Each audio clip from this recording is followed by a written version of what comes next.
Ay, ay, ay. Today's a great day to brush up on an old family history, huh, Gary? Meow. Ay, ay. That's right, Gary. My great-great-great-granddad, SpongeBob, saved Bikini Bottom from the evil Dead-Eye.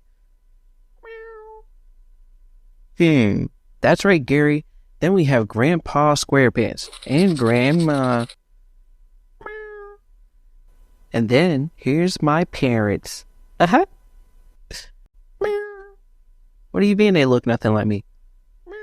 You said I look more like my cousins? You think that there's a theory to bust? Hey there, theory busters. Today we're going to be busting some theories.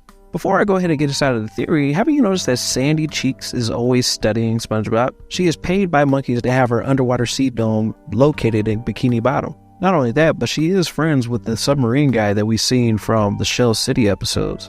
Just wanted that to sit with you for a moment. Completely unrelated though, our friend SpongeBob could be dealing with a problem that feels so close, it's almost like family. It's probably going to have a bigger psychological impact than one of his best friends watching him from a tree dome. There are things much worse than having psychosis from learning that your friend is a CIA agent watching your every move, and that would be not hitting the subscribe button. Yeah, it's right down there below the video, watching your every move.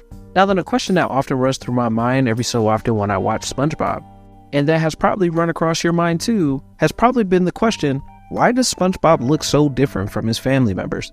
I mean, have you not looked at SpongeBob's family? They all look like cookies. There has not been one time that I've looked at SpongeBob's other family members and thought, hey, doesn't that look like SpongeBob? No, it's always been a cookie. Look at that cookie. I've always wondered why his grandma wanted to make himself and eat him. But it really makes you stop and think, what is SpongeBob's family tree?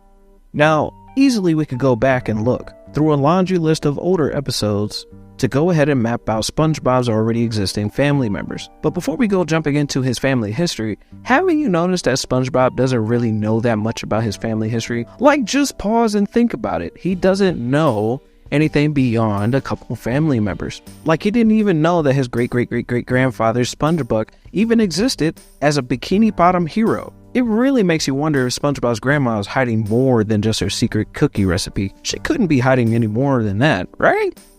Right? Well, today we're going to be exploring SpongeBob's family tree and finding out why they do not talk about No. Well, one of the earliest ancestors that we can think of when it comes to SpongeBob happens to be SpongeGar. This is the ancestor of SpongeBob that we meet in the early episode, SpongeBob BC.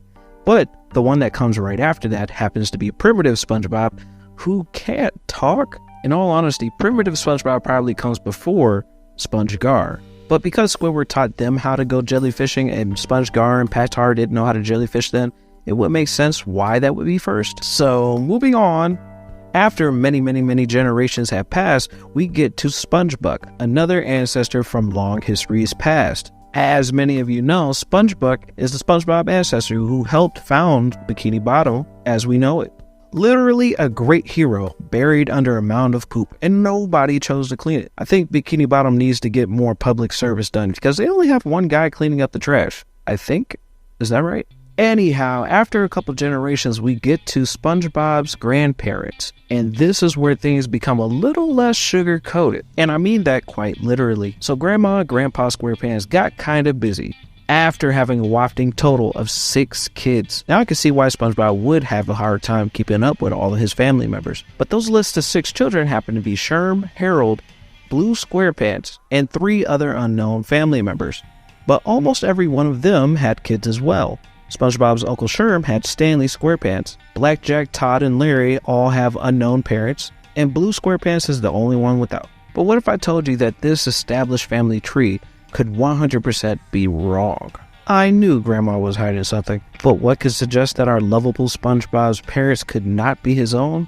It may be a little surprising, but what could suggest that SpongeBob's family tree would be wrong? Namely, we should be looking at SpongeBob himself. No, I mean quite literally look at him. He's a yellow sponge with a square body, square pants, and has a lovable personality. Although today we're going to be highlighting looks over personality today, don't you find it a little odd that SpongeBob looks square, looks yellow, unlike his parents? If we could figure out the likelihood of how SpongeBob actually came out like this, we would probably use something like a Punnett square to figure out the likelihood of why SpongeBob looks the way he does, or if it's even possible for him to look the way he does. Luckily for us, the people over at game theory, or should I say film theory, have already figured out this probability level. After using a Punnett square to map out SpongeBob's phenotypes, they figured out the probability would be close to 1 in 16 chances for SpongeBob to become the way he is through his parents and his grandparents. Although film theory suggests that SpongeBob could very well not be adopted, and this could just very well be the result of his 1/16 chance of becoming who he is today, there could very well be another explanation, one that could give him a higher chance of becoming who he is and explaining why he is. But before we do that, we have to look at some of his other closely related family members, namely his cousins and the ones that look most like SpongeBob. But let's start out with the ones that look the least like him. One being Cousin Blackjack. You know, the guy that happened to be SpongeBob's greatest fear when he was a child, only to be a small little pipsqueak. Although we know who Cousin Blackjack is, we don't know who Cousin Larry is. Who's Cousin Larry, you might ask? Well, he's actually one of SpongeBob's family members who's only mentioned within a video game, specifically the game known as Operation Krabby Patty. But speaking of unknown family members, did you know that SpongeBob actually has a long-lost relative? Yeah, and his name is Todd. But before we could talk about Todd, we must mention Stan Lee. You know, the one that SpongeBob got a job only to mess it up and get hired at the Chum Bucket? Yeah, that's Stan Lee, the one Mr. Krabs thought looked exactly like SpongeBob, only to act nothing like him. But you know who else looks exactly like SpongeBob and is just as annoying? That's right, Todd. Now, then is a very well-kept family secret that Todd is a long-lost relative. So long lost that his grandma forgot to even mention him to him. Now that although SpongeBob has a 1 in 16 chance of being exactly who he is by his parents, there's also another chance that he might be an illegitimate child of someone else. Or maybe SpongeBob is a long-lost relative to somebody else in his family. Now then, let's talk a little bit more about Todd. Now then, for the record, I couldn't find any official scans of the book besides one. And FYI, I couldn't find it on any major booksellers' websites. But what we do have is a synopsis of the story. So SpongeBob's cousin Todd appears in the storybook tie-in, the book being titled The Never-Ending Stay. That is basically the full theme of the story.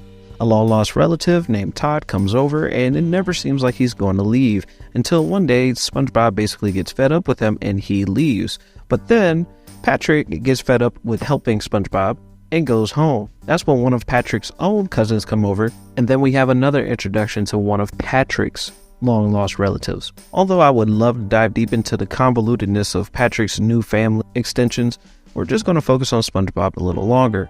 And it's all because of Todd. Now then, of course, I'm going to point out the similarities between Todd and SpongeBob. If you look at Todd, he is immediately square. He also inherits the same buck teeth as SpongeBob, the same square pants, with the exception of all of this immaculate facial hair. Now, something's telling me that we've gone down from 1 in 16 to almost 1 in 2. So that's it. That's the theory right there. SpongeBob is Todd's brother, and Grandma was hiding the secret all along. Oh, you thought I was done? Well, I'd like to add that if he was actually related to Stanley, it would be even less likely for SpongeBob to be related to Uncle Sherm and even Stanley. Because even if Uncle Sherm has a trait like squareness that immediately shows through, we see that Stanley has a trait of tallness, and basically a body proportion that no other sponge in sponge history actually has. But Todd, on the other hand, has traits that equal 1-to-1 with SpongeBob. And Todd is the only cousin, quote-unquote cousin, that has all of the phenotypical features found on our lovable friend SpongeBob. So that's it. That's the end. The theory is this. Case closed. SpongeBob in a storybook found his long-lost relative, Todd, and SpongeBob's parents felt the need to adopt him and give him a better life than whatever Todd was living. Because if you think about it, we don't actually know where SpongeBob originated from. With us knowing that there's more places outside of Bikini Bottom, he could have very well came from another place, from a different life that is unknown. But hey, that's another theory for another day. Consider this theory busted. Thanks for watching Animated Cartoon Conspiracy Theory. Hey, by the way, at Courage Media Group, we make a lot of different theories and other types of videos. So why not go to the Animated Cartoons Conspiracy list to go ahead and get a preview of all the different shorts that we made for there. Some of your favorite animated cartoon conspiracy theories are going to get adapted into a long-form video pretty soon. So why not get a jump and watch some of those before coming back here? And don't forget to hit that like button and subscribe. But of course, I'll see you in another video. Bye-bye!